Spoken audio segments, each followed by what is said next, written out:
Tinubu begs Peter Obi.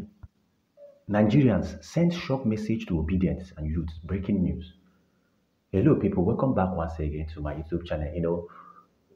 When you forcefully take something that is not yours, you at the end of the day regret ever taking what does not belong to you.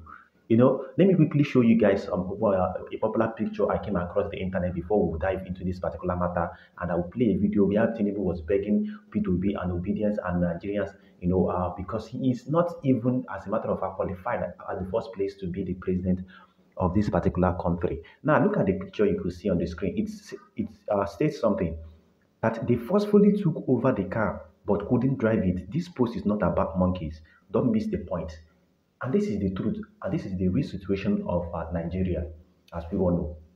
Tinubu and APC think that they can forcefully take what does not belong to them, and they can actually handle it.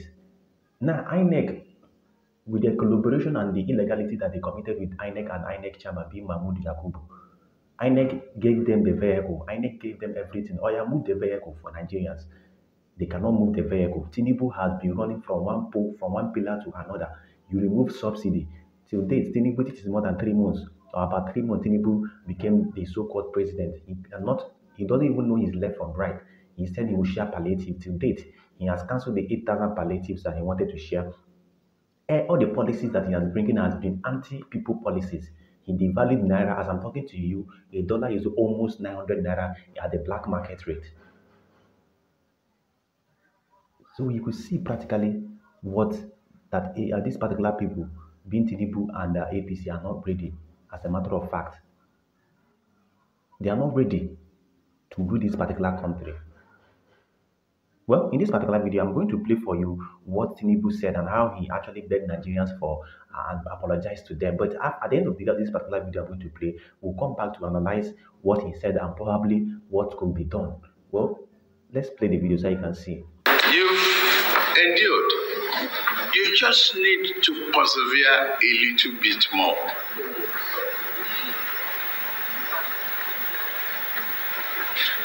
It's not going to be easy to make the changes necessary. But what we are going through today is saving for greatness tomorrow.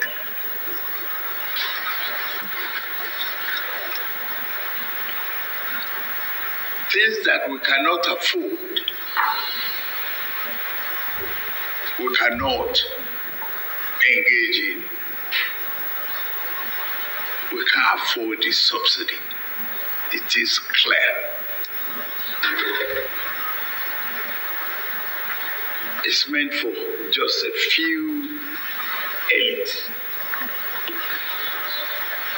It's not beneficial to the generality and the greatest number of the people in this country. I beg you to spread your understanding. Talk to your parents, uncles, and relatives that this president cares. Cares dearly for the economic benefit and welfare of this country. It is very difficult for people. Yes, I understand.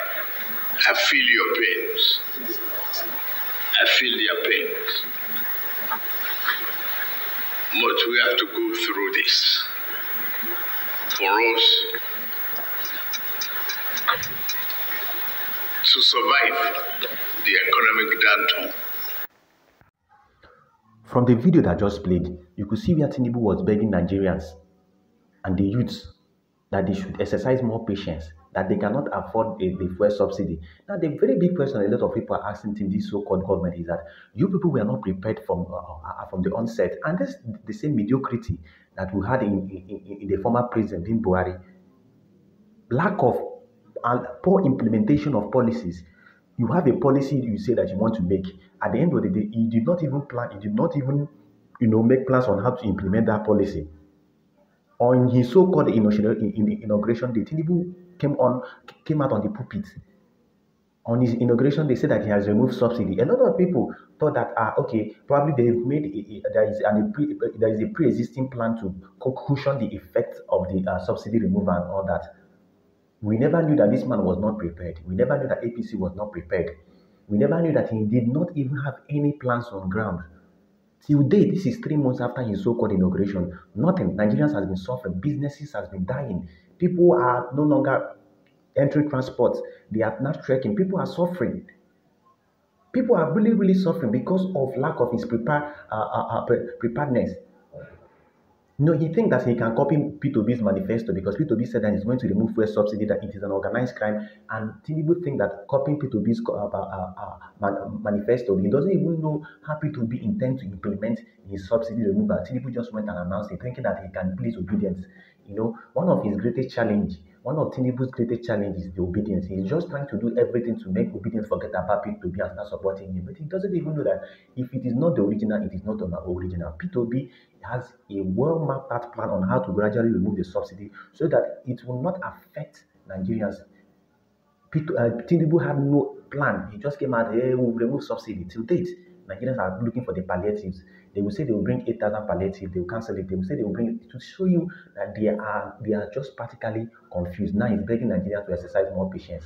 This is the same thing Buhari has been telling Nigerians when he was the president. Exercise patience. 8 years went and Nigerians did not see any meaningful thing. Now Tinubu is saying exercise patience. Meanwhile, they budgeted about 70 billion to House of Assembly members for them to buy new furniture and new cars and all that. Look at the person that is telling Nigerians to manage. Meanwhile, they cannot slash and reduce the cost of governance. To tell you how they've taken Nigerians for granted and how they take us as if we don't mean anything. Now he's begging Nigerians and Obedience and people to be in Nigeria. We are not going to accept it. We are just begging and relying on the tribunal to remove this man because he has no plan for Nigeria. And with all the evidences that people have submitted, there's nothing that will save Bola Tinubu from still being on that particular seat after this election petition tribunal.